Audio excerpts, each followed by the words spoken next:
আল্লাহ বলেন ফি জান্নাতি ইয়াতাসাআলুন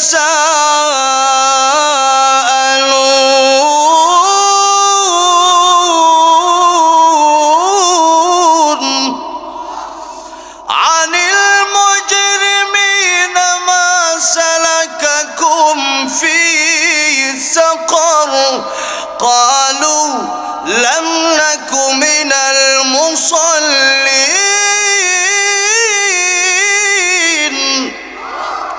ولم نك نطعم المسكين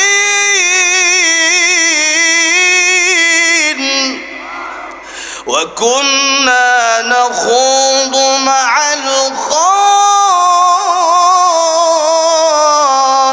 الخائضين وكنا نكذب بيوم الدين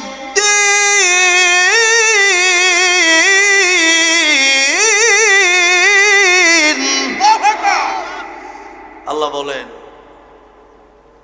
জান্নাতীরা ইয়াতাসাআলুনা আনিল মুজরিমিন জাহান্নামীদেরকে প্রশ্ন করে মা সালাকাকুম ফি সাকার তোমরা জাহান্নামে আসলে কেন প্রথমেই জাহান্নামের উত্তর দেবে ক্বালু আল্লাহ বলেন তারা বলবে লাম নাকু মিনাল মুসাল্লিন যে তোমরা নামাজ পড়ছিলা এই লিগে তোমরা জান্নাতে গেছো আর আমরা নামাজ পড়ি নাই মুসল্লি ছিলাম না আজানের সময় তোমরা কষ্ট লাগছে ঘুম ভাঙে না আমরা আজানের সময় ল্যাপটা মুড়ি মারছি আর তোমরা ল্যাপটা ফালাইয়া দিয়া নফসের সাথে জিহাদ কইরা ঠান্ডা পানি দেওয়া উজু বানায় মসজিদে চলে গেছিলা নামাজ পড়ছিলা এই নামাজ তোমরা পড়ছিলা আর আমরা নামাজ পড়ি নাই তাহলে এক নম্বরে নামাজ না পড়ার কারণেই আজকে জাহান্নামে আসা লাগছে আজকের এই মসজিদ এখানে আছে ফজরের সময় মসজিদটা ভরে ভরে ভরে তাইলে কি মনে করেন জান্নাতের পথে আমরা হাঁটতেছি না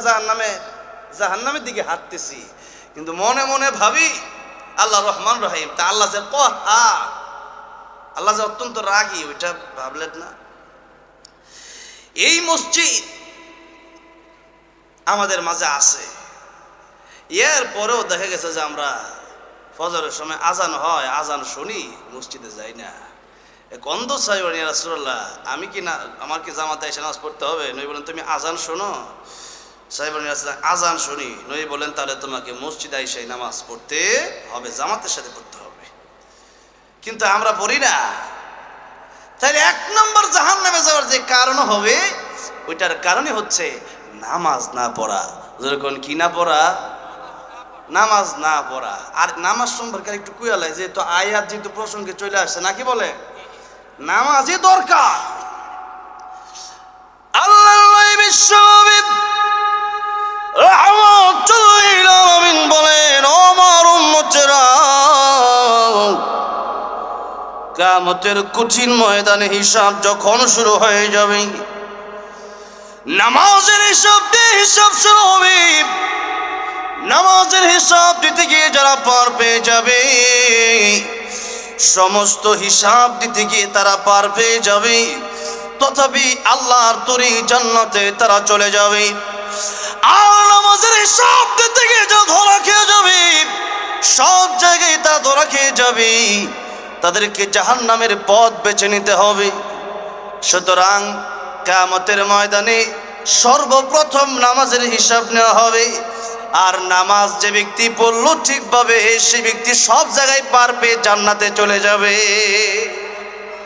আর নামাজ ঠিক না থাকলে জাহান্নামের পথ ধরতে হবে একজন অনেক সময় আমরা বলি যে লোকটা খুব ভালো নামাজটা একটু পড়ে না আর কি কি হয়েছে না নামাজ না পড়লে এই ব্যক্তি কোনোদিন ভালো হতে পারে না আল্লাহ বলেন যখন তোমাদের সন্তানের বয়স 7 বছর তখন তাদেরকে নামাজের আদেশ দাও 10 বছর হয়ে গেছে এখন নামাজ পড়তে চায় না পিটাও কারণ হইল যে সন্তান আল্লাহ চিনবে না ওই সন্তান মা বাবা সৈদ্য গোষ্ঠী এলাকার মানুষ হক তো কিচ্ছু চিনত না যে আল্লাহ চেনে না সে কিচ্ছু চেনে না যার লাগে আল্লাহর সম্পর্ক নাই তার সাথে কিচ্ছু হ্যাঁ আল্লাহ বানাইছে হ্যাঁ আল্লাহ রে চিনে না আর হ্যাঁ দুনিয়ার আর কি চিন্তা হ্যাঁ আবার কি নসিহত এই যে এক বাউল আছে না বাউল আবুল বাউল অর্থ হইল পেশা এই বাউল আবুল সরকার আল্লাহ যারে খাওয়ায়, আল্লাহর কাছ থেকে সমস্ত নিয়ামত পাওয়ার পরেও এই বাউল আল্লাহর বিরুদ্ধে কথা বলে। কয় আল্লাহর মুখ কোনটা, নাউজুবিল্লাহ, আর পর্যন্ত কইতে পারতাম না। কয় এটা নাকি সে চিনে না। যে ব্যক্তি আল্লাহর বিরুদ্ধে এমন কথাবার্তা বলতে পারে, আর আমরা ইমানদার হয়ে এটাকে আমরা সহ্য করতে পারি? নবী বলেছেন, তোমাদের যদি শক্তি সামর্থ্য থাকে আল্লাহ রাসূলের বিরুদ্ধে কথা বললে তোমরা হাত দিয়া প্রতিহত করো, তাও যদি না পারো তাহলে তোমরা জবান দিয়া প্রতিহত করো, তাও যদি না পারো অন্তরে তার প্রতি ঘৃণা রাখো। কিন্তু বড় আফসোস হয়, এই দেশের ভিতরে ফরহাদ মাজহার সহ এই দেশে কিছু নামধারী নেতা আছে যারা এই বাউল আবুলের পক্ষ নেয়। ধিক্কার, শত ধিক্কার তাদের জন্য। এই সমস্ত লোকের কারণেই আমাদের দেশে গজব নাজিল হয়, এই সমস্ত লোকের কারণেই ভূমিকম্প হয়, এই সমস্ত লোকের কারণে টর্নেডো হয়। কারণ হচ্ছে একদিকে তো এই গান বাজনা হারামি, আবার গান বাজনা তোরা করতেছ কর, ওইটা তো আমরা বাধা দিই নাই। আল্লাহর বিরুদ্ধে গেছ কি লিগা? যেরকম ঠিক না বেটে? আবার এটা ইন্ডিয়া হইতে একটা কথা ছিল, বাংলার জমিনে, উলামায়ে কেরামের জমিনে, তৌহিদি জনগণের জমিনে, 95% মুসলমানের জমিনে আল্লাহর বিরুদ্ধে কথা বলা হবে, বরদাস্ত করবে না জনগণ, বরদাস্ত করা হবে না।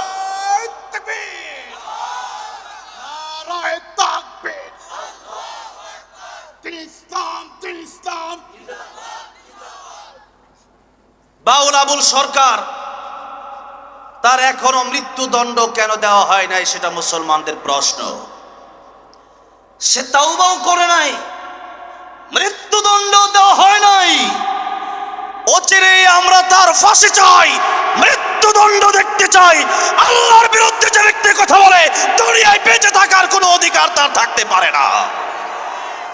কিসের বেঁচে থাকা? আল্লাহ বলছেন, ইয়া মাশারাল জিন্নি ওয়াল ইনস ইন ইসতাতাতুম আন তানফুযু মিন আকতারিস সামাওয়াতি ওয়াল আরদি ফানফুযু। বের হয়ে যাও। আমার কথা তোমাদের ভালো লাগে না, আমি আল্লাহর গোলামি ভালো লাগে না, আল্লাহর বিরুদ্ধে যাবা তো তোমাদের জমিন যেখানে আছে সেখানে যাও। আমি আল্লাহর জমিনে আল্লাহর বিরুদ্ধে করতে পারবো না, সাবধান। ঠিক না বে ঠিক বলে? আল্লাহর জমিনে থাকবা, আল্লাহর আকাশের নিচে থাকবা, আল্লাহর সূর্যের আলো চন্দ্রের আলো গ্রহণ করবা, আল্লাহর দেয়া পানি পান করবা, আল্লাহর দেয়া খাবার গ্রহণ করবা, আল্লাহর দেয়া নিঃশ্বাস নিবা। আল্লাহর বিরুদ্ধে কথা বলবা, জিহ্বা টেনে ছিঁড়া হবে। জেলে আসে দিকে বাচ্চা গেছে, নাইলে বাস্তবিক করতাম। আর এখন এই ফরহাদ বাজাররা তারা বলে যে আমাদেরকে গ্রেফতার করার জন্য, বুঝেন নেই? কয়েকদিন আগে মির্জা ফখরুল ইসলাম আলমগীর সাহেব কথা বলেছেন যে ধর্মান্ধরা তাদের বিরুদ্ধে গিয়েছে, সাবধান। এই সমস্ত কথাবার্তার বিপক্ষে আমাদের যেতে হবে। আপনারা মনে রাখতে হবে, বেগম খালেদা জিয়ার জন্য যেমন দোয়া করছি, বেগম খালেদা জিয়ার জন্য যেমন দোয়া করছি, মির্জা ফখরুল ইসলাম আলমগীর সাহেবের এই কথার বিপক্ষে কেন গেলাম? বিএনপি হিসাবে আমরা খালেদা জিয়াকে ভালোবাসি না। আবার দেখা গেছে যে মির্জা ফখরুল ইসলাম আলমগীর সাহেব, আপনি যদি আমাদেরকে ধর্মান্ধ বলেন বা রাজাকারীর সমস্ত কথাবার্তা বলেন, আমরাও কিন্তু আপনার পক্ষে থাকবো না। আল্লাহর কসম, আল্লাহর খাই, আল্লাহর পরি, আল্লাহর জন্য বলতে গিয়া জীবন দেব, কিন্তু কশিন কালেও বাউল এবং আল্লাহ বিরোধীদের পক্ষ কোনোদিন অবলম্বন করতে পারি না আমরা। আরে আল্লাহটা খাই, আল্লাহটা পড়ি, তাহলে আল্লাহর বিপক্ষে যাব কেমনে? আমাকে তো হিসাব দেওয়া লাগবে। কুনতুম আমওয়াত, আমি তো ছিলাম মৃত। আল্লাহ বলছেন কাইফ, কিভাবে? তাকফুরুনা বিল্লাহ, মানুষ কিভাবে আল্লাহর সাথে নাফরমানি করে, কিভাবে সম্ভব? আরে সে আল্লাহ না তোমারে খাওয়ায়, সে আল্লাহ তোমার রূহ দিয়েছে। ইয়াসআলুনাকা আনির রূহ কুলির রূহ মিন আমরি রাব্বি ওয়া মা উতিতুম মিনাল ইলমি ইল্লা কালিলা। তোমাদের জ্ঞান একেবারে সামান্য, তোমরা তোমাদের নিজের রূহটাকেই দেখতে পারো না। আমি আল্লাহ হুকুম করেছি তাই তোমাদের রূহ গিয়েছে। আমি আল্লাহ যেদিন রূহ নিয়ে নেব, সেদিন পৃথিবীর কারো ক্ষমতা আছে যে রূহটা দেওয়ার মতো? আজকে যদি বেগম খালেদা জিয়া মারা যান, বিএনপির এমন কোন নেতার ক্ষমতা আছে বেগম খালেদা জিয়াকে রূহটা দিতে আবার ফিরিয়ে দিবে? আছে আছে আছে। এই জীবনটা আমাদেরকে দিয়েছেন কে? আবার যেদিন এই পৃথিবী থেকে চলে যাব, সেদিন এই পৃথিবী থেকে আমাকে কেউ বাঁচাতে পারবে না। তাহলে আমি আল্লাহর গোলামি করব না, আমি আল্লাহর পক্ষে বলবো না, আমি কোরআনের পক্ষে বলবো না, আমি ইসলামের পক্ষে বলবো না, তবে কার পক্ষে বলবো? বাউলের পক্ষে থাকতে হবে। কার পক্ষে? আল্লাহর পক্ষে। এই জন্য এই বাউলের দৃষ্টান্তমূলক ফাঁসি, মৃত্যুদণ্ড আমরা দেখতে চাই বাংলার জমিনে, যাতে করে আর কোনোদিন কোনো বাউল নামক এই ফাউলগুলো যেন আল্লাহর বিরুদ্ধে কোনোদিন না যেতে পারে। এই জন্য এই কথাগুলো বলা দরকার। আপনারাকে যতটা স্বাভাবিক মনে করছেন, আমি কিন্তু তার এই বিচার না হওয়া পর্যন্ত আমার ঘুম ঠিকভাবে হচ্ছে না। আমি কিন্তু আমার ভিতরে কিন্তু একেবারে জালজালা শুরু হয়ে গেছে। এই দুনিয়াতে যেমন ভূমিকম্প হয়, আমার ভিতরে এমন ভূমিকম্প চলতেছে। এই রকম বাউল আবল এই হারামজাদার বিরুদ্ধে যতদিন পর্যন্ত তার বিচার না হবে বলেই যাব, থামবো না। এই প্রতিবাদ করা আমার ঈমানের দাবি। সেজন্য আপনাকে রাগ করতেছেন নাকি? আবার রাগ করা যাবে না। আপনি আল্লাহর পক্ষে থাকবেন, আল্লাহর কসম আমি আপনার পক্ষে থাকবো। কারণ নবী বলেছেন, মান আহাব্বা লিল্লাহ ওয়া আবগাদা লিল্লাহ ওয়া আ'তা লিল্লাহ ওয়া মানা'a লিল্লাহ ফাকাদ ইসতাকমালাল ঈমান। ঈমানকে যদি পরিপূর্ণ করতে চান, তাহলে আল্লাহর জন্য মানুষকে ভালোবাসেন। যাকে ভালোবাসবেন তো আল্লাহর জন্য ভালোবাসবেন। মানে আহাব্বা লিল্লাহ ওয়া আবগাদা লিল্লাহ, ঘৃণাও করবো আল্লাহর জন্য। যারা আল্লাহর বিপক্ষে যায়, আমরা তাদেরকে ঘৃণা করি কেন? কারণ তারা আল্লাহর বিপক্ষে গেছে, এই জন্য আমরা ঘৃণা করি। আবার মাহফিলে কিছু দান করব, মসজিদে কিছু দান করব, মাদ্রাসায় দান করব, মানুষের কল্যাণে মানব সেবায় দান করব, এটাও ও আ'তা লিল্লাহ। যা কিছু দেবে সবই আল্লাহর জন্য। আবার কোনো গান বাজনা হবে, এরকম বাউল গান হইলে সেখানে বাধা দেওয়া, এটাও ঈমানের দাবি। এটাও ইসলাম বলেছে সেখানে বাধাও আমাদের দিতে হবে। অর্থাৎ গোটা জীবনটাই কাটায় দিতে হবে। জিন্দিগিটাই বন্দেগি, বন্দেগিটাই জিন্দিগি, পুরো জীবনটাই কাটায় দিতে হবে আমার আল্লাহর জন্য। আমার জীবনকে উৎসর্গই করে দিতে হবে আল্লাহর জন্য। জোরে বলেন, কার জন্য?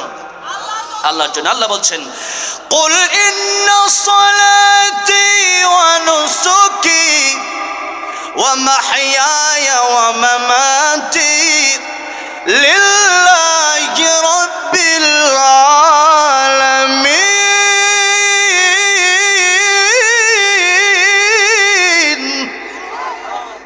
হে নবী, আপনি বলুন, নিশ্চয়ই আমার নামাজ, আমার কোরবানি, আমার জীবন ও মামাতি, আমার মরণ কার জন্য হবে? আল্লামা সাঈদী বলেছিলেন, বিড়ালের মতো 500 বছর বেঁচে থাকার কোনো লাভ নাই, সিংহের মতো 1 ঘন্টা বাঁচতে চাই। ঈমান নিয়ে 1 ঘন্টায় বাঁচতে চাই, ঈমান ছাড়া 1 সেকেন্ডও বাঁচতে চাই না। কারণ ঈমান ছাড়া, ঈমান হারা হইয়া মরলে আমার জন্য জাহান্নাম অপেক্ষা করছে। আর আমরা তো জান্নাতের স্বপ্ন দেখি। মুমিন যারা তো আল্লাহকে সবচেয়ে বেশি ভালোবাসে। আল্লাহ বলছেন, ওয়াল্লাযীনা আমানু আশাদ্দু হুব্বান লিল্লাহ।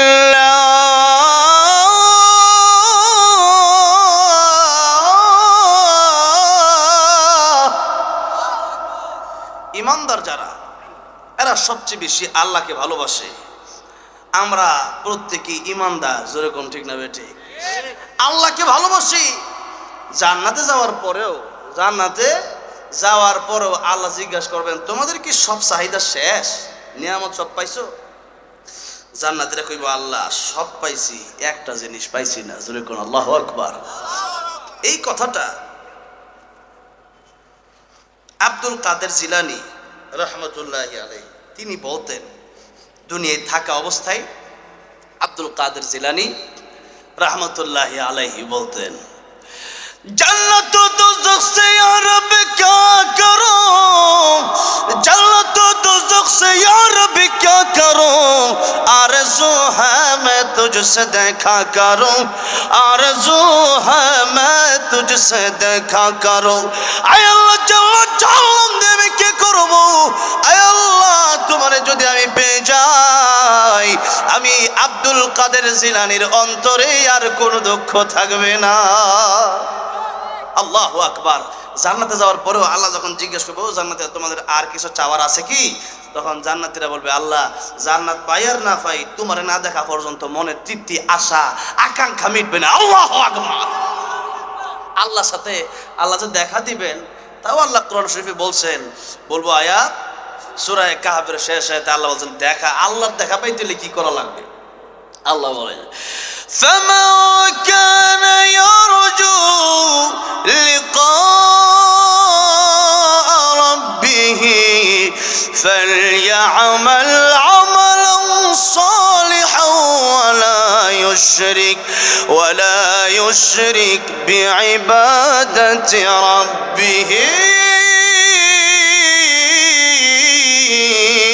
أحدا। আল্লাহ বলেন শিরিক মুক্ত নেক আমল নিয়ে আমি আল্লাহর কাছে আসতে পারলে আমি আল্লাহ তোমাদের সাথে দেখা করবো। সুবহানাল্লাহ। শিরিক মুক্ত, শিরিক যুক্ত নয়। একদিকে আল্লাহরেও মানবা আর একদিকে পীর সাহেবকে পায়ে সিজদা মারবা।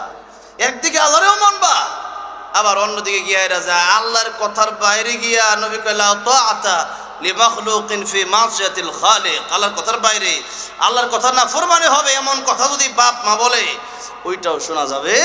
সাদ ইবনে আবি ওয়াক্কাস রাদিয়াল্লাহু মুসলমান হইছে, মা অনুসরণ ঘোষণা করছে তুমি যদি ইসলাম ছেড়ে না দাও তাহলে আমি খাওয়া দাওয়া করবো না, আমি কিন্তু মরে যাব। সাদ ইবনে আবি ওয়াক্কাস রাদিয়াল্লাহু আনহু জানালেন স্পষ্ট, মা তুমি আল্লাহর চেয়ে বড় হও নাই। সেই আল্লাহর কালিমা পড়ার জন্য, যে ইসলাম আমাকে আমি গ্রহণ করার জন্য তুমি খাবা না, পান করবা না, ওটা করতেই পারো। আল্লাহ বাদ দিয়া তোমার কথা আমি মানতে পারি, মরলে মরতে পারো। এখন আর মা কথাইলে আর অনুসরণ কাম হইতো না, খায়ালাই। কথাটা বোঝেন নাই?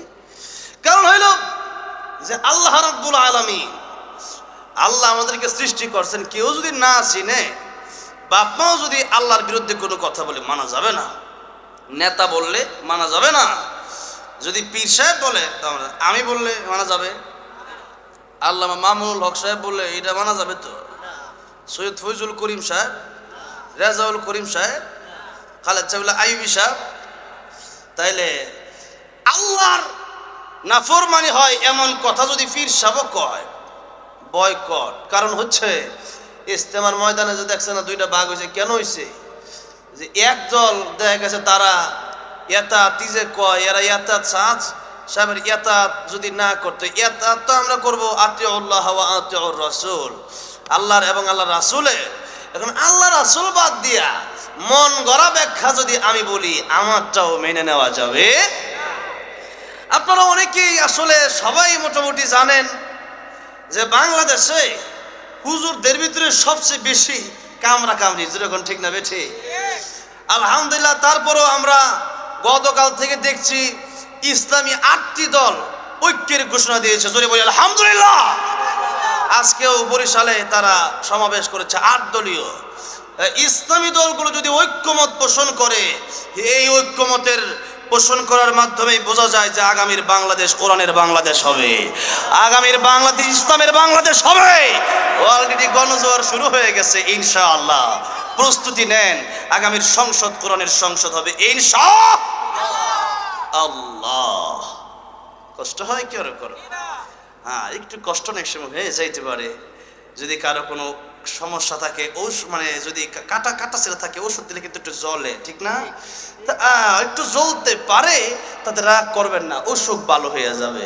কি ভালো হয়ে যাবে? অসুখ ভালো হয়ে যাবে ইনশাআল্লাহ। চোরের বিরুদ্ধে করলে চোর খুশি হইবরি, ডাকাতের বিরুদ্ধে করলে ডাকাত খুশি হবে, সুদখোর ঘুষখোরের বিরুদ্ধে করলে এরা খুশি হইব। তো হবে না, তার মানে কি আমি বলবো না? আমি বলেই যাবো, জোরে বলেন ঠিক না ঠিক? সত্যের পক্ষে গান গাই বলে আমি বিদ্রোহী, সত্যের পক্ষে ডাকি বলে আমি বিপ্লবী, কোরআনের পক্ষে কথা বলে তাই বলে আমাকে মৌলবাদী, জিহাদের পক্ষে কথা বলি তাই বলে আমাকে জঙ্গিবাদী। আমি বিদ্রোহী বিপ্লবী মৌলবাদী, কেন জঙ্গিবাদী?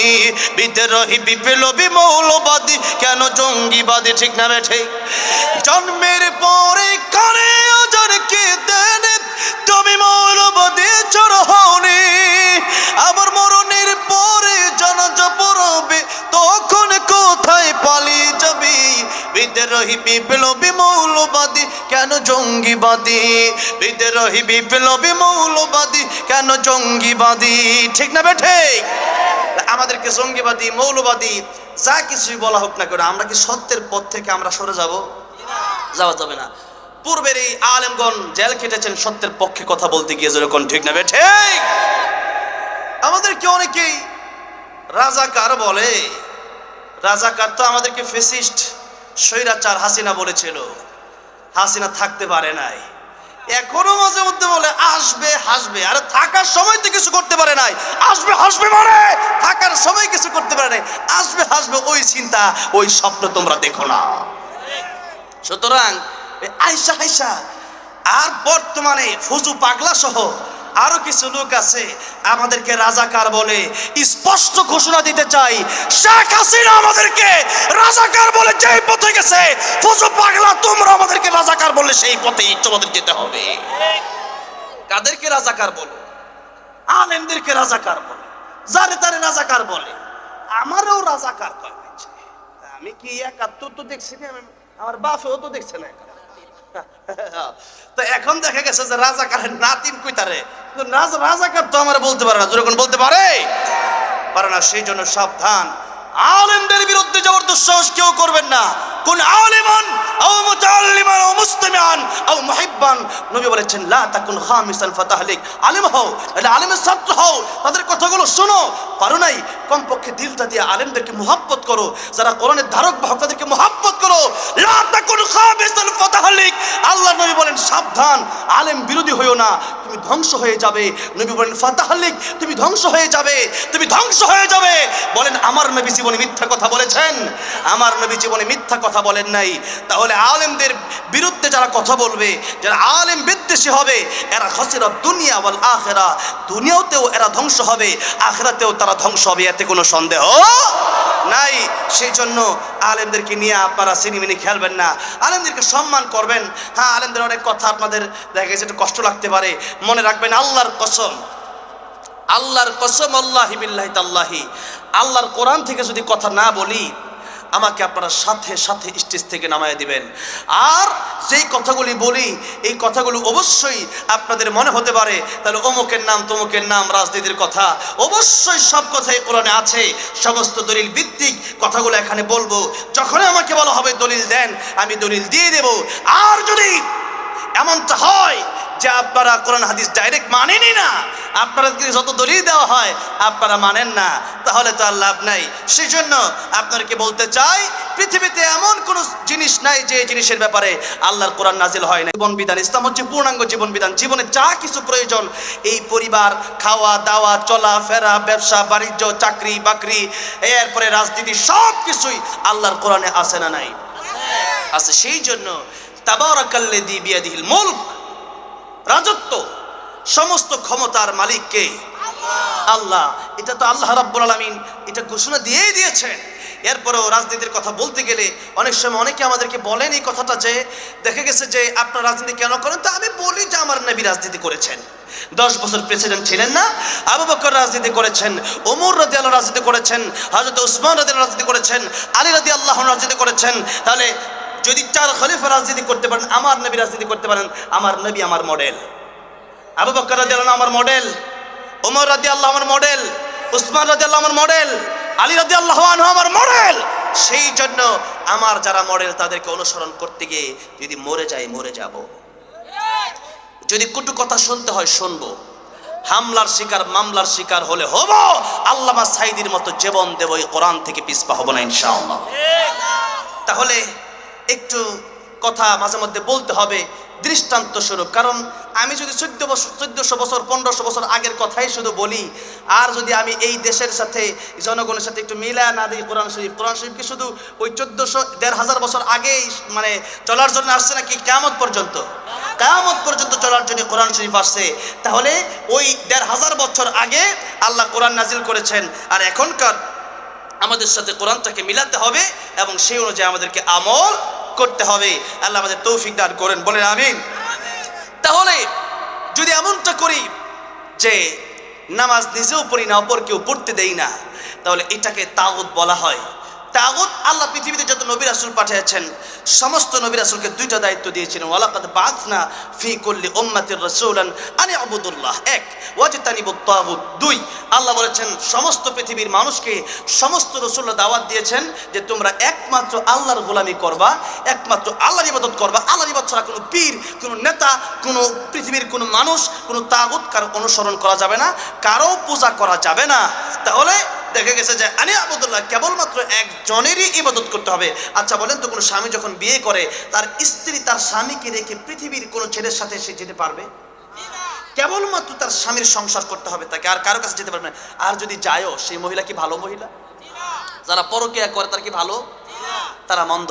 একজন স্বামী যদি তার ওয়াইফ, তার স্ত্রী যদি আরেকটা ছেলের সাথে ঘোরার কারণে যদি তার স্বামী কষ্ট পায়, যে আল্লাহ এত মায়া করে, এত দয়া করে, এত সুন্দর করে আমাকে বানালেন আল্লাহর ইবাদতের জন্য, আমি আর আপনি যদি আল্লাহর ইবাদত বাদ দিয়া খাজা বাবা, এরপরে বিভিন্ন মাজারে পীরের যদি পূজা করি, হ্যাঁ, তার পায়ে যদি সিজদা মারি, বলেন তো আল্লাহ তখন কষ্ট পাবে কি পাবে না?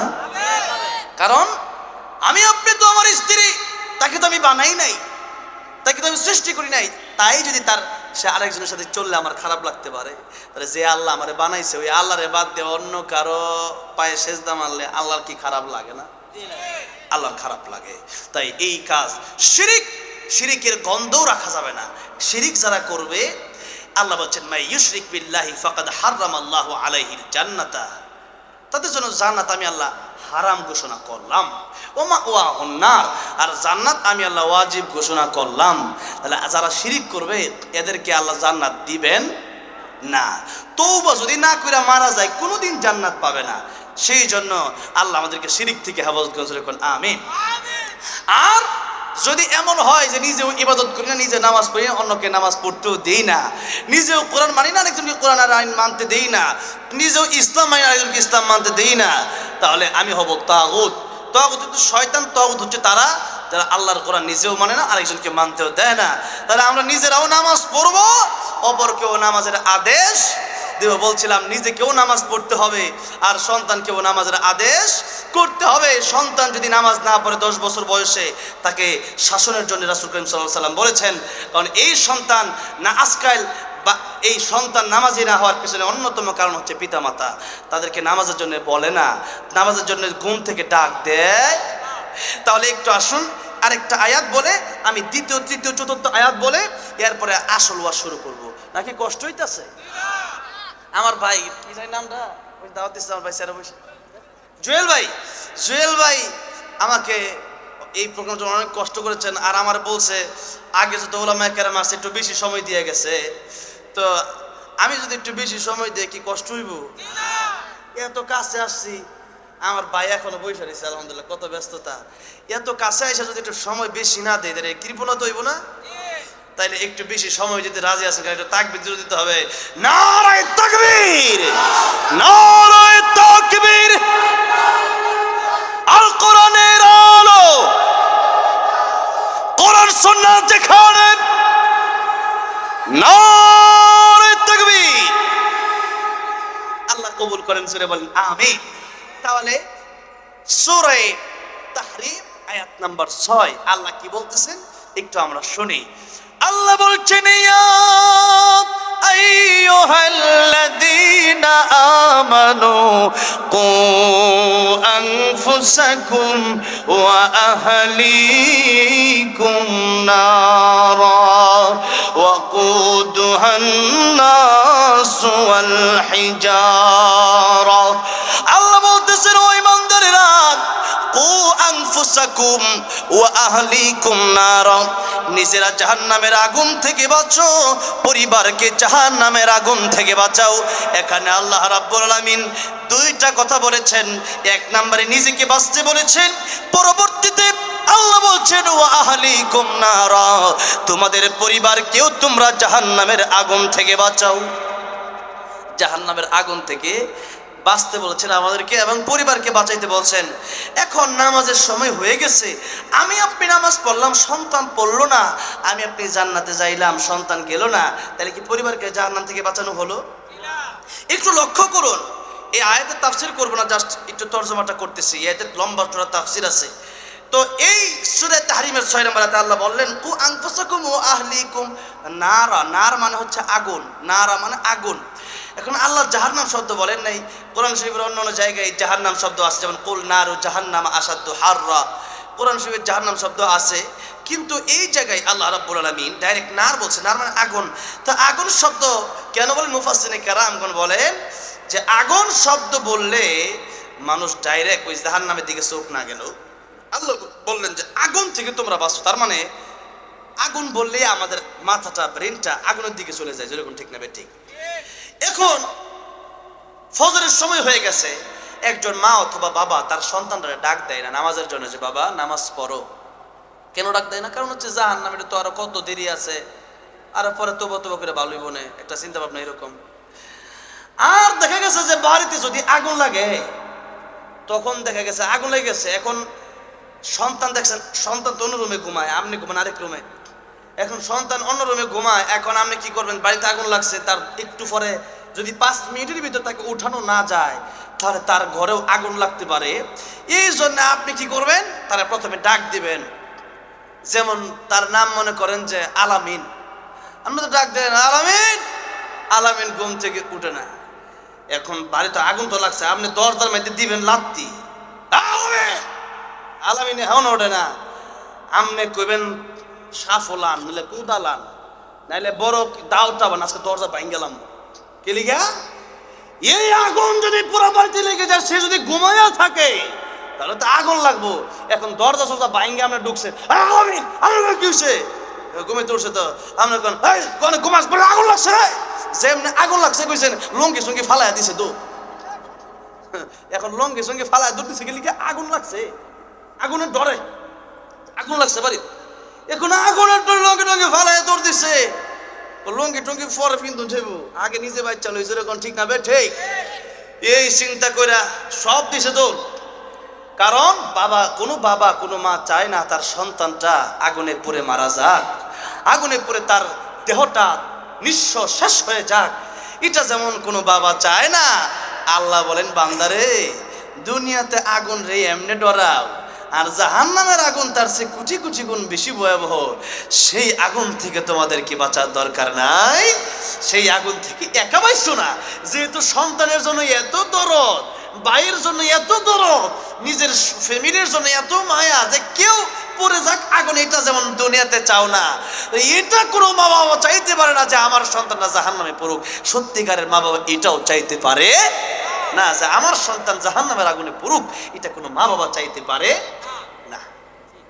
তাই আল্লাহ রাব্বুল আলামিন ডাইরেক্ট জাহান্নাম বলে নাই, আল্লাহ বলছেন নারা, আগুন থেকে বাঁচাও, পরিবারকে আগুন থেকে বাঁচাও।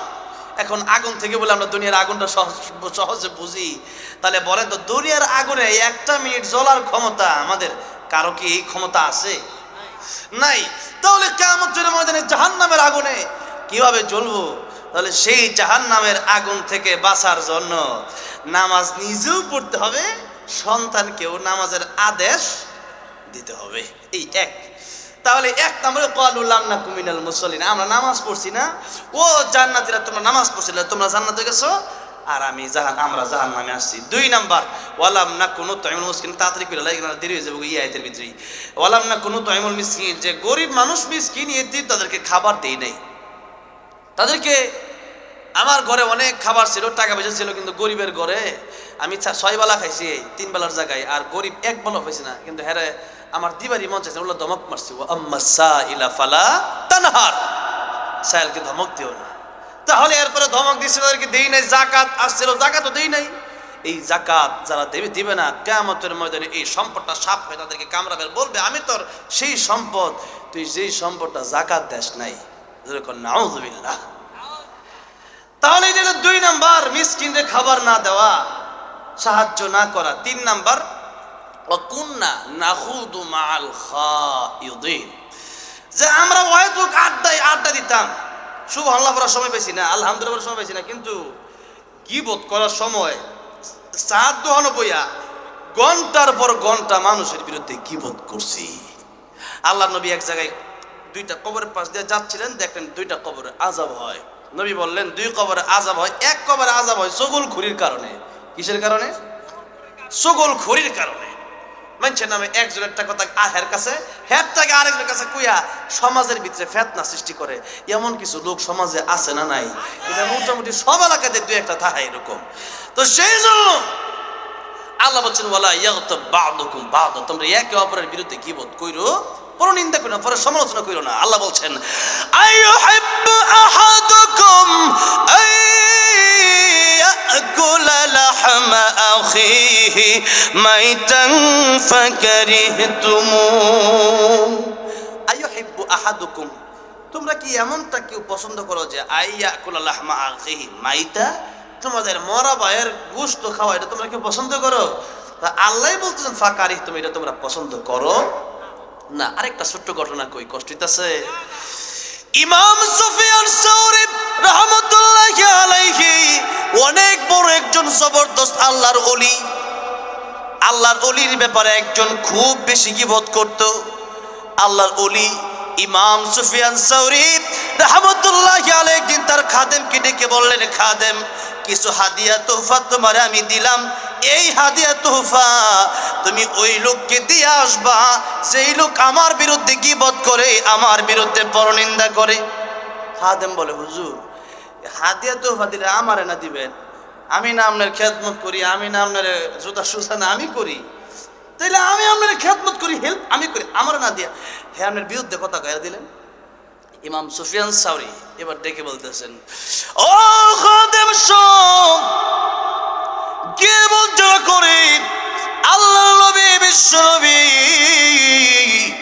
রাহমাতুল লিল আলামিন বলেছেন তার দুইটা ক্ষতি কয়টা ক্ষতি দুইটা ক্ষতি কে বলছো করবে এক নম্বরে নিজের নেক আমল তার দিয়ে দিবে যার বিরুদ্ধে গীবত করলো দুই নম্বরে ওই ব্যক্তির যত গুনাহ আছে সে চুম্বকের মতো টাইনা টাইনা নিল এক নম্বরে আমার বিরুদ্ধে যদি কেউ গীবত সমালোচনা করে তাহলে আমার গুনাহগুলা সে লয়ে যাইব আর তার সবগুলা আমার কাছে চলে আসবে তাহলে আমার বিরুদ্ধে যদি কেউ গীবত করে তার লাভ তাহলে আমার লাভ না ক্ষতি লাভ এখন ইমাম সুফিয়ান সাউরি কয় ও খাদেম সে আমার এত বড় উপকার করতেছে যেটা আমার মা বাপেও করে না আচ্ছা দেখেন মা বাবার ফজিলত কম না বেশি আল্লাহর পরেই যার খেদমত আল্লাহ করতে ওয়া কদা রাব্বুকা আল্লা তা'বুদু ইল্লা ইয়্যাহ ওয়া বিল ওয়ালিদাইনি ইহসানা পিতামাতার খেদমত করো তা আল্লাহর ইবাদতের পর আল্লাহ বলতে পিতামাতার খেদমত করো আর নবী বলেন মা আর বাপের দিকে একবার তাকাইবা আল্লাহ একটা কবুল হজের সওয়াব দিয়ে দিবে সুবহানাল্লাহ সাহাবী কই ইয়া রাসূলুল্লাহ যদি 100 বার তাকায় মা আর বাপের দিকে নবী কই 100 বার তাকাইলে 100 কবুল হজের সওয়াবই পাইবা সুবহানাল্লাহ তাকাতে তাকাতে আপনি ক্লান্ত হইতে পারেন আল্লাহ সওয়াব দেওয়ার বেলায় কোনো ক্লান্ত হবেন না আল্লাহু আকবার এরপরেও অনেকের মা বাবা আছে বাড়িতে এই ওয়াজ শোনার পরেও ওয়াজ কি করছি কিছু বুঝি নাই তো এই ওয়াজটা বাড়িতে লয়ে যান না মা বাপ যদি বাড়িতে থাকে একটু মা বাপের চেহারার দিকে মায়ের নজর দিয়ে তাকান না যতবার তাকাবেন ততবার কবুল হজের সওয়াব হবে কিন্তু এখন মা বাপে ডাক দিলে আমরা আমাদের দেশের যুবকরা এখন বউয়ের ডাক দিলে ঠিকই শুনে আবার অনেকে অবৈধ রিলেশনে তার লাগে সারা রাত কাটায় দেয় কথা কইতে কিন্তু মা বাপে ডাক দিলে মা বাপের কথারে হ্যাঁ কোনো দামই দেয় না জোরে কোন ঠিক না বেটে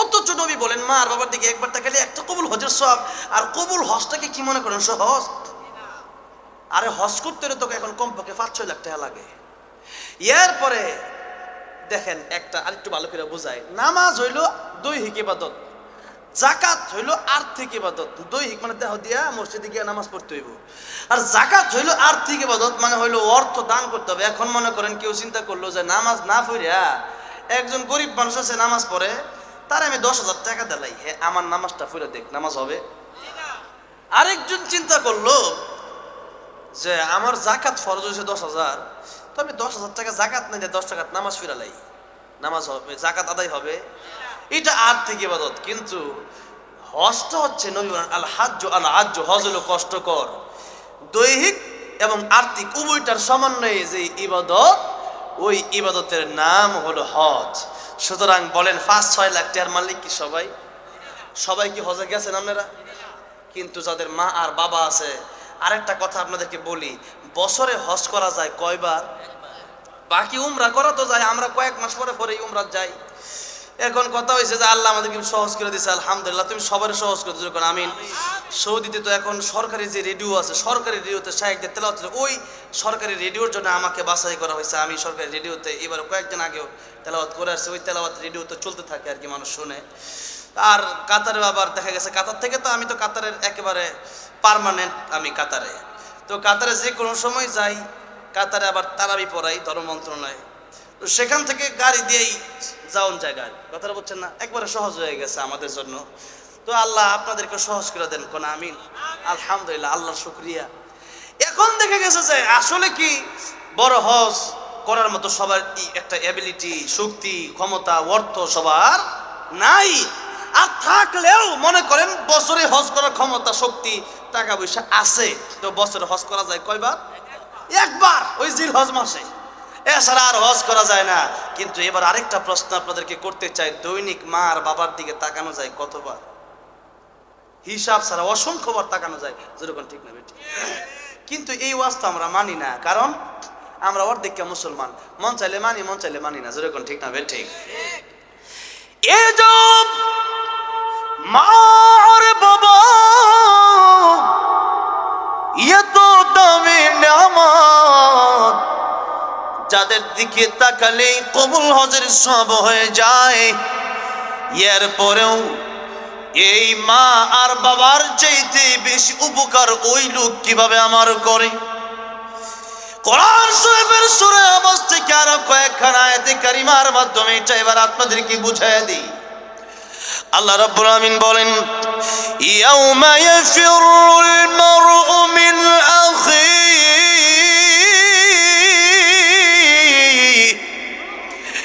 ওয়া উম্মিহি ওয়া আবিহি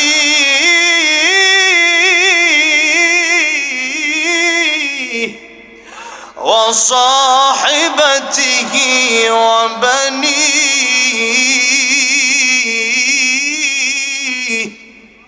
কিয়ামতের ময়দানে ভাই ভাইয়ের কাছ থেকে ভাগবে,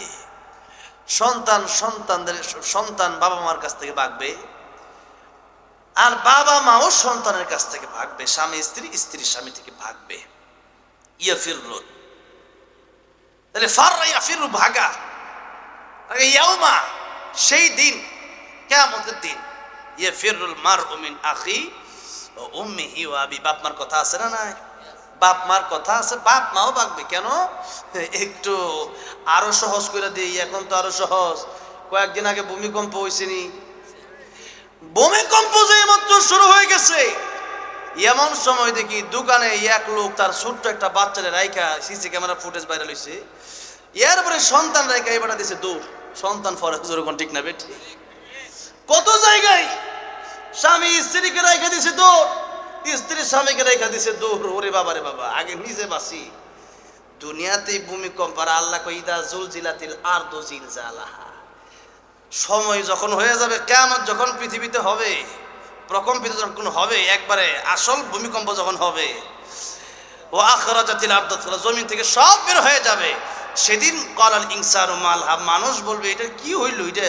তো সেদিনও মানুষ বলছিল কি হইল এটা, এটা আছে কি ঘটনাটা কইটা গেল? আমি তো ঘুমাইছিলাম, ঘুম থেকে উঠার পরেও দেখি লড়তেছে। এখন আমরা তো শহরে থাকি, আসলে দেখা গেছে যে ট্যাটটা বেশি পাওয়া যায়, তিনতলায় থাকি তো ট্যাটটা বেশি পাওয়া যায়। এখন আমি জানা থাকি এটার অনেক পুরান বিল্ডিং বাড়া থাকি, এটার অনেক আগের বিল্ডিং, এটার আর বাসার মতো। আমি মনে মনে ভাইব বানাইছি যে কিয়ামত মনে হয় এই ভূমিকম্প নিয়ে শুরু হয়েছে, আল্লাহ বাঁচাইছে। আমার মনে হয়েছে খালি নতুন করে আরেকটা জীবন পাইছি। তাহলে মনে করেন যে এই ভূমিকম্পের সময় মা বাপ যে ভাগবে, এটা নমুনা কিন্তু ওই দিন দেখা গেছে, যেরকম ঠিক না বেঠে? তাহলে দেখেন আল্লাহ বলেন ওয়া উম্মিহি ওয়া আবি, তোমার মা বাবাও তোমার কাছ থেকে ভাগবে। তাহলে আল্লাহ নবীর আরেকখানা হাদিস শুনি, এরপরে আমরা সামনের দিকে যাব। আসলে আর মূল আলোচনা ঢুকতে পারতাছি না, খালি মন চাইতেছে। এই যে আলোচনা, তো এগুলা আমি সূরা আসর থেকে কথা বলবো, কিন্তু এগুলা বার হয়ে যেতেছে। আমার কষ্ট হইতেছে আপনাদের? কষ্ট হইলে বলবেন, তাইলে মনে করেন যে আজকে দিনে কালকে আবার ময়মন সিং আছে, ময়মন সিংহ কথাটা বলছেন, প্রতিদিনই তো বল লাগে। তো এটা আমারও তো শখ নাই আবার যে আপনারা যাবেন গা আমার ধুইয়া আমি বয়ে থাকতাম, তা আপনার কষ্ট হলে কয়ে লাইবেন। তাইলে মনে করেন যে আমি আসতে শেষ করে যাবো। আমার সময় 11:30 পর্যন্ত আসিল, এখন থেকে যা কমো আর কি সব আপনার ঘর মোহাব্বতে কমো। তাই রাজি আছেন তো? একটু শোনা যাবে ইনশাআল্লাহ? তাইলে দেখেন, ইমাম সুফিয়ান সাউরি বলতেছেন কিয়ামতের ময়দানের ক্ষতিটা, মানে আমার লাভটা হবে, তার কি ক্ষতি হবে যে ব্যক্তি আমার বিরুদ্ধে গীবত করলো। দেখেন কিয়ামতের ময়দানে আল্লাহ নবী বলেন সাহাবীরা সবচেয়ে অসহায় কারা হবে? সবচেয়ে অসহায়, মানে সে ব্যক্তি সবচেয়ে অসহায় হবে, তার কেউ নাই, সে ব্যক্তি সবচেয়ে বিপদে পড়বে কে? আল্লাহ বিশ্বনবী রাহমাতুল লিল আলামিন বলেন, সাহাবীরা রে, কিয়ামতের ময়দানে সবচেয়ে অসহায় তারা হয়ে যাবে। দেখা যাবে যে তাদের আমলের কোনো কমতি নাই, আমল অনেক আছে, নামাজ আছে, রোজা আছে, হজ যাকাত আছে, কিন্তু এরপরেও দেখা যাবে পৃথিবীর অনেক লোকের ধন সম্পদ, অনেক মানুষের হক তারা নষ্ট করেছিল। মানুষের হক যারা নষ্ট করবে কিয়ামতের ময়দানে আল্লাহ রাব্বুল আলামিনের কাছে এই বান্দাগুলো বিচার দায়ের করবে। আমার জমি মাইরা দিয়ে নামাজ কম পড়ছে না, কিন্তু আমার 5 কাঠা জমি মাইরা দিছে। হায় হায় হায়, আমার পরিবারের এই অবস্থা। বড় ভাই যেটা পালা জায়গাটা লয়ে লাইছে, আর ছোট ভাই যেটা এটা জায়গা দিচ্ছে খেতের ভিত্তে। কথাটা বুঝছেন না? একটা জায়গা যদি রাস্তার লগে, এটার দাম মনে করেন যে 50 লাখ টাকা হইতে পারে। আর একটা জঙ্গলের ভিত্তে কুত্তা বিলাই জীবনে এই জায়গা জানা, এটা দেখতে শুরু বাইরে কিলিগা নিলে নে না নিলে নাই, বুঝলেন নাই? পাওয়ার ক্ষমতার পাওয়ার। আল্লাহ কয় না রে, এই দিন নয়, আরো দিন আছে, এই দিন নিয়ে যাবে তোমার সেই দিনের কাছে। আল্লাহ বলেন, ইন্না সাআতা আতিয়াতুন আকাদু উখফিহা লিতুজজা কুল্লু নাফসিন বিমা তাসআ কুল্লু নাফস লিতুজজা কুল্লু নাফস। আল্লাহ বলেন, প্রত্যেকটা মানুষের উত্তম, প্রত্যেকটা মানুষের সমস্ত বদলা আমি আল্লাহ দেওয়ার জন্য কিয়ামতটা আমি আল্লাহ কায়েম করব, সবাই একত্রিত করব। এবং প্রত্যেকটা মানুষের ফামান ইয়ামাল মিসকালা যাররাতিন খায়রান ইয়ারা ওয়া মান ইয়ামাল মিসকালা যাররাতিন শাররান ইয়ারা। অল্প ভালো করলে ওইটাও তার প্রতিদান দেওয়া হবে, আর অল্প খারাপ করলে সেটার প্রতিদান। এই জন্য আমি আল্লাহ কিয়ামত কায়েম করব। কিয়ামত এমনি কায়েম করব না, লিতুজজা জাযা বদলা, বিনিময়, প্রতিদান দেওয়ার জন্য আমি আল্লাহ কিয়ামতটা কায়েম করব। তাহলে একটা দিন আসে না নাই বিচারের? আসলে একটা দিন আসে না নাই বলেন? তাহলে দুনিয়াতে যত কিছুই করে এটা বাইচ্চা যাওয়ার কোনো সুযোগ। তো এই কথাটা অনেকেই বলে, কিন্তু এটা একটু সামনে আসতেছি, আগে মূল কথা বলে নেই। তাহলে কিয়ামতের ময়দান দেখা যাবে, আল্লাহ বলবেন, তুমি যে জমিটা নিচি লাগা, এরপরে তারা যে তুমি অত্যাচার করলা, জুলুম করলা, আচ্ছা তার জমিটা তুমি ফেরত দেও নাই। অনেকে আছে যে একজনের জমি আরেকজন নাকি জমি জামাল যে কি ফেস, জীবনে 1 কাঠা জমি কিনতে পারলাম না, আজকে 15 বছর আমি স্টেজে, জীবনে 1 কাঠা জমি কিনতে পারছি না, একটা মাদ্রাসা করবো, একটু জমি কিনবো, এখন 12 মাদ্রাসা আমার গাজীপুর 60 তলা বিল্ডিং, তো এখন একটা মাদ্রাসা জমি কিনতে পারছি না, কি লেগা যাই আর দেখি মনে 2-250 জমি দেখছি, খালি ফেস আর মায়ের ফেস লাগিয়ে রয়েছি। যে বেড়াই যে যা কাগজ দেখা যায় কি মুক্তারে খালি হইতো না করতে করতে কয়েক বছর আমাকে জমি কিনতাম না, না কিনলাম, কি হয়েছে কিনছি না। এখন যাই হোক, জমি কিনতে গেলে দেখা যায় যে কত রঙের কত ঝামেলা, কত মানছে জমি মারছে। কি মনে করেন পার পাওয়া যাবে? তো যাবে না। তখন আল্লাহ বলবেন, জমি জামা আছে তো? কইব না। টাকা পয়সা মারছিল কত? আল্লাহ আমি 20,000 টাকা পাইতাম, এটা ঘুরতে ঘুরতে জুতা তলা ক্ষয় করে জুতা স্যান্ডেল ছিঁড়া লাইছি, টাকাটা দিছে না আমার। আল্লাহ কইব, তাহলে এখন সোনালী ব্যাংক, রূপালী ব্যাংক, ডাচ বাংলা আসেনি? না, ডাচ বাংলা থাকতো, হাত তোলার মতো উঠবো, ডাচ বাংলা কইতে থাকতো। ডাচ বাংলা, সোনালী, রূপালী, আল আরাফা, পুবালি কিছু নাই। এখন কাপড়ই নাই। কাপড় আছে, উলঙ্গ অবস্থায় উঠবে। আম্মা জানা আয়েশা রাসূলুল্লাহ, লজ্জা লাগবে না? নবীজিকে লজ্জা, দিশেহারা হয়ে যাবে মানুষ কিয়ামতের ময়দানে নিজের চিন্তায় আজকে কি হবে, ডাইন হাতে আমল আছে না বাম হাতে আসে, দিশেহারা হয়ে যাবে। আরেকজনে উলঙ্গ না কাপড়, তার চিন্তা নাই। তাহলে কিয়ামতের ময়দানটা এত ভয়াবহ। কাপড়ই, আর কাপড়ের সাথে তো টাকা পয়সা দেওয়া হয়, কাফনের কাপড়ের লগে টাকা পয়সা কিছু দেয়নি। যেমন এই জুব্বার আমি কাতার থেকে বানাইছি, আমি কিন্তু কই নাই পকেট দিবার লাগে, এবার দিছে তো। আবার এনো পকেট আসেনি, 2টা, 1টা, 3টা, আবার কারো ভিতরে পকেট থাকে তো 3-4টা পকেট এমনি দর্জি দিয়ে দেয়, যেরকম ঠিক না বে ঠিক। কাপড়ের কিন্তু পকেট নাই, তো টাকা পয়সা লয়ে যাওয়ার কোনো সিস্টেম নাই। হালাল হারাম না মানে কত টাকা করছো কামাই, এত টাকা রাখবা কোথায়? কাফনের তো পকেট নাই, ঠিক না বে ঠিক? টাকা পয়সা লইয়া কেউ কবরে গেছে, কি জবাব দিবি রে তুই আল্লাহর কাছে ওরে মানুষ ছবে হুঁশ দুনিয়ার পিছে ওরে মানুষ ছবে হুঁশ দুনিয়ার পিছে কি জবাব দিবি রে তুই আল্লাহর কাছে কি জবাব দিবি রে তুই আল্লাহর কাছে ঠিক না বেঠে এবার কিয়ামতের ময়দানে ব্যাংক ব্যালেন্স নাই কাফনের কাপড়ে তো পকেট নাই টাকা পয়সাও নাই আর কিয়ামতের ময়দানে কাপড়ের কাপড় সহ নয় উলঙ্গ যখন উঠবে টাকা পয়সা দেওয়ার কোনো সুযোগ নাই আল্লাহ বলবেন বান্দারে টাকা পয়সা নিয়েছিলি আজকে ব্যাংক ব্যালেন্স নাই টাকা পয়সা নাই এখন কি দিবি নামাজ আছে হ্যাঁ কিছু নামাজ আছে দান আছে কিছু দান সদকা আছে এরপরে কিছু জিকির আজকারও আছে কিছু কোরআন তেলাওয়াতও আছে আবার মাঝে মধ্যে মাহফিলেও বসছিলাম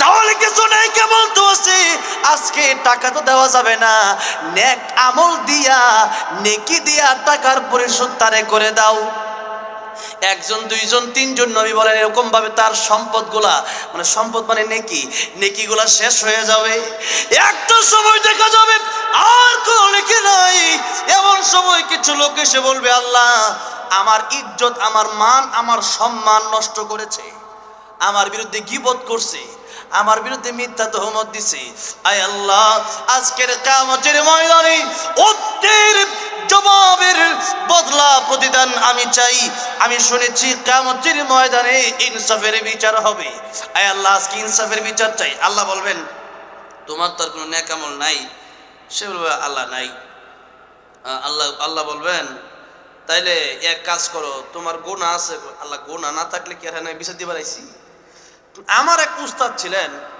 আরো অনেক বছর আগের কথা মনে করেন প্রায় 7-8 বছর আগের কথা হেদায়েতুন নাহ একটা কিতাব আছে এটা জামাতি আছে তো হেদায়েতুন নাহ আমাদেরকে পড়াইতো হুজুর না হইলে মাওলানা নিয়ামতুল্লাহ খান সাহেব উনি আমাদেরকে বলতেন যে দেখো মানে ওনার কাছ থেকে ছাত্ররা খুব টাকা পয়সা নিত আর কি তো হুজুর টাকা পয়সা নিয়ে ছাত্ররা দিবার চাইতো না হুজুর ক্লাসে বসে বলতেন যে তোমরা যে আমার টাকা পয়সাগুলো নেওয়া আর দেও না যদি কিয়ামতের ময়দানে জান্নাত যাইতে রিতে তো গেলাম আর যদি না যেতে রি তাহলে কিন্তু তোমার ধর্ম সেদিন বুঝবা টাকা না দিলেও সমস্যা নাই কিয়ামতের দিন ধর্ম তাহলে সে ব্যক্তিকে বল যে আল্লাহ গুনাহ তো আছেই আমার গুনাহ না থাকলে কিন্তু বিচার দিবার আইছি গুনাহ তো বেশি জাহান্নামে যাওয়ার অবস্থা এখন আল্লাহ বলবেন তোমার তো হ্যাঁ তো নেক আমল না এত বস্তা খালি হয়ে গেছে হ্যাঁ তো ডোলা খালি সব দিয়ে দিচ্ছে কেউ কার জমি মারছে কারো 10,000 কারো 20,000 কারো 30,000 নিয়ে দিছে না তো এখন তোমার কি দিব তোমার দেওয়ার কিছু নাই এক কাজ করো তোমার গুনাহগুলা হেরে দিয়ে দাও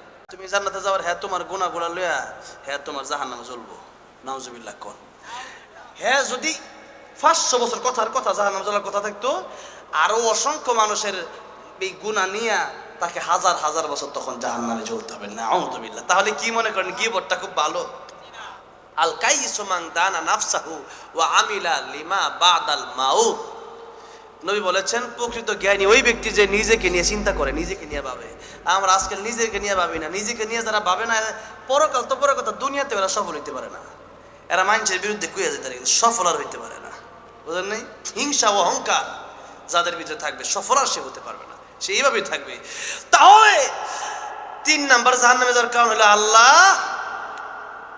আল্লাহ বলেন যে জান্নাতের উত্তর দিবে যে আমরা মানুষের নামে গীবত করতাম সমালোচনা করতাম কিন্তু সুবহানাল্লাহ করার সময় পাইতাম না নামাজ পড়ার সময় পাইতাম না কিন্তু বাকি এই অহেতুক আড্ডা খুব দিতে পারতাম এই জন্য জাহান্নামে আসছে 4 নাম্বার ওয়া কুন্না নুকাযযিবু বিয়াউমিদ্দিন এই কথাটা কি বললে কি আমার এতটাই ঘুরে আউল লাগছে রাস্তা ওয়া কুন্না নুকাযযিবু বিয়াউমিদ্দিন যে আখিরাতের প্রতি গাফিল ছিলাম আখিরাতের প্রতি কি ছিলাম গাফিল ছিলাম বিশ্বাস করে না এটা দুইটা ব্যাখ্যা আছে একটা হলো যে বিশ্বাসই কেউ করে তা তো ডাইরেক্ট জাহান্নামী আবার কেউ আছে মনে করেন আপনি 5,000 টাকা পান ভাই টাকা দিয়ে দাও হ্যাঁ কয় যে পারতাম না পরে দিব ভাই তুমি কি দিবা না দিতাম না কি হয়েছে করবে তখন আমরা যদি কোন তাহলে কিন্তু কিয়ামতের ময়দানে তোমার দেখবো আমি হ্যাঁ কয় আরে বেটা যা পরে মরার পরে চিন্তা মরার পরে চিন্তা পরে না আগে কারণ এখন যা করবেন এটাই আপনাকে পরকালে দেওয়া হবে তাই একটু আগে যে বলছিলাম ফামাইয়া আমাল মিসকালা যাররাতিন খায়রান ইয়ারা দুনিয়াতে ভালো করলে আখিরাতের প্রতিদান দেওয়া হবে দুনিয়াতে খারাপ করলে আখিরাতে এটার প্রতিদান দেওয়া হবে তাহলে দুনিয়াটা পরেরটা পরে এমন নয় পরেরটাই আগে এখন যেটা করবেন এটা মানুষ সারা জীবন টাকা পয়সা মনে করেন কামাইলো 40 বছর পর্যন্ত কামাই একটা বাড়ি টাড়ি কইরা এরপরে 20-30 বছর আরামে ঘুমায়, ঠিক না? দেখা গেছে যে একটা 5 তলা কইরা ঘুমায়, এরপরে দেখা গেছে যে বাড়া দেয়, খায়, ঠিক না? দুনিয়াটা কি? দুনিয়া মাজরাআতুল আখিরা। দুনিয়াটা হচ্ছে আমাদের কর্মকে যা করব তার বেতন, তার পুরস্কার আল্লাহ আমাদেরকে আখিরাতে দিবেন। যেরকম সুবহানাল্লাহ। তাই সূরাতুল আসরটা আমি আপনাদের সামনে তিলাওয়াত করছিলাম। সূরাতুল আসরটা মূলত সময় নিয়ে আলোচনা করা দরকার। আল্লাহ সময়ের কসম কাটছেন। আল্লাহ কিসের কসম কাটছেন?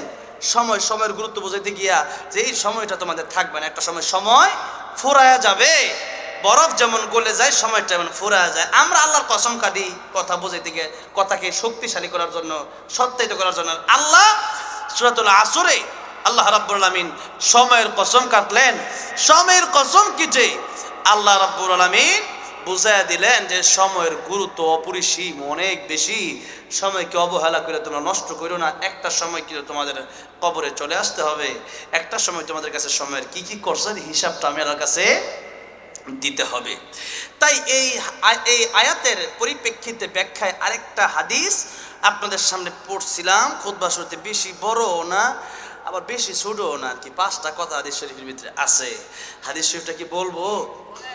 হাদিস শরীফের তর্জমা কইরা 2 আয়াতের তর্জমা করে, খালি তর্জমা তাফসীর সম্ভব না, খালি তর্জমাটা কইয়া এরপরে শেষ করে দেব ইনশাআল্লাহ। আল্লাহ বিশ্বনবী রাহমাতুল লিল আলামিন বলেন, ও আমার উম্মতেরা,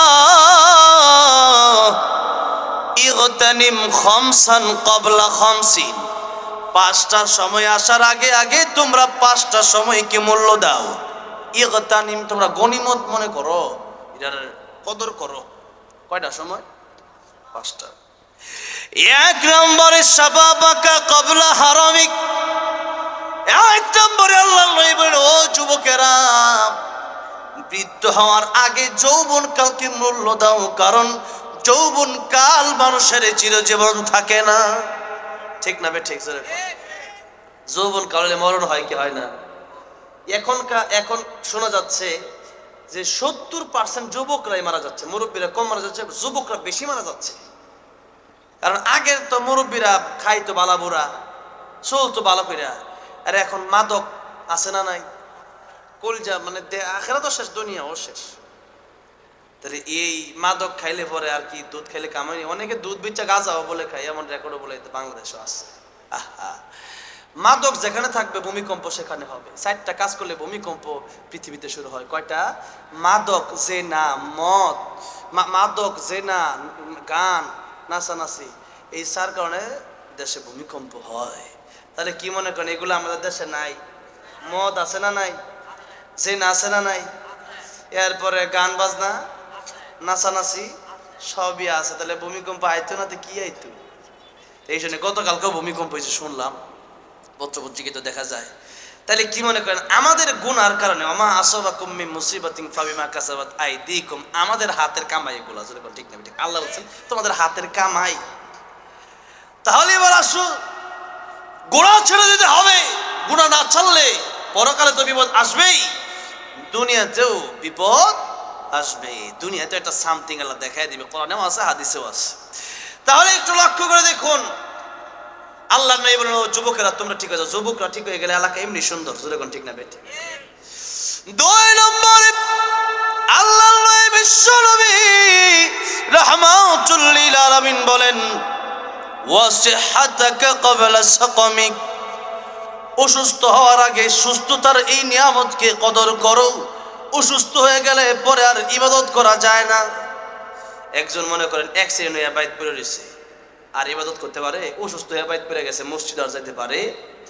মসজিদ একসময় যাওয়ার মতো সক্ষমতা ছিল, কিন্তু যায় না। এখন আর যাওয়ার তৌফিকই নাই। তাহলে এই সুস্থতার নিয়ামতটা কে দান করছে? আল্লাহ। কেউ কি ইচ্ছা করলে সুস্থ থাকতে পারে? এত বড় নেত্রী বেগম খালেদা ইচ্ছা করলেই কোনো সুস্থ হয়ে যেতে পারবে? পারবে না। তাহলে আমি আর আপনি কি? তাইলে দেখেন, সুস্থতা এটা ইচ্ছা করলে এটা আল্লাহর বড় এক নিয়ামত। এটা নবী বলেন অসুস্থ হওয়ার আগে কদর করো, অসুস্থ হয়ে গেলে বুঝবা সুস্থতা কি জিনিস।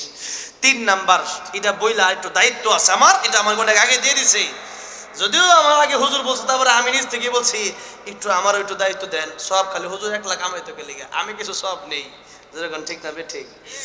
তাইলে 3 নাম্বার যে কথাটা আল্লাহ নবী বলেন, তিন নম্বরে আল্লাহর নবী বলেন ওয়াগিনাকা ক্বাবলা ফাকরিক, ফকির হয়ে যাওয়ার আগে, গরিব হয়ে যাওয়ার আগে ধনত্বকে মূল্যায়ন করো। সকাল বেলার ধনী তুমি, ফকির সন্ধ্যাবেলা। এমন বাস্তবতা কম না বেশি? অভাব নাই, অভাব নাই। গত 16 বছর ক্ষমতার বাহাদুরি, ওরে বাবা রে, আলেমদেরকে বিনা দোষে ফাঁসি দিছে। আজকে এই ফাঁসিটা হ্যাঁ করে গেছে।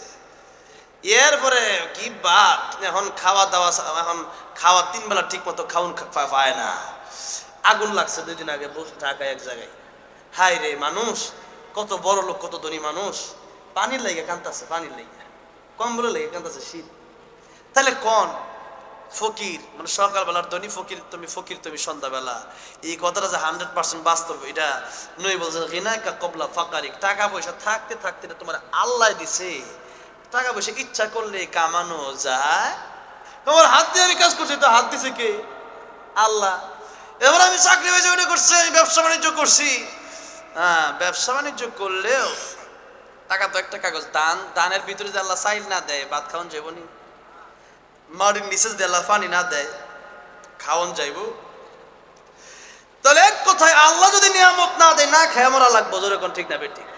না খেয়ে মরা লাগবো। আল্লাহ বলেন আমি দিছি, ধনী তোমার আমি আল্লাহ বানাইছি। সুতরাং নবী বলেন গিনাকা ক্বাবলা ফাকরিক, ফকির হয়ে যাওয়ার আগে ধনটাকে মূল্যায়ন করো। তাহলে আল্লাহর রাস্তায় কিছু খরচ করো।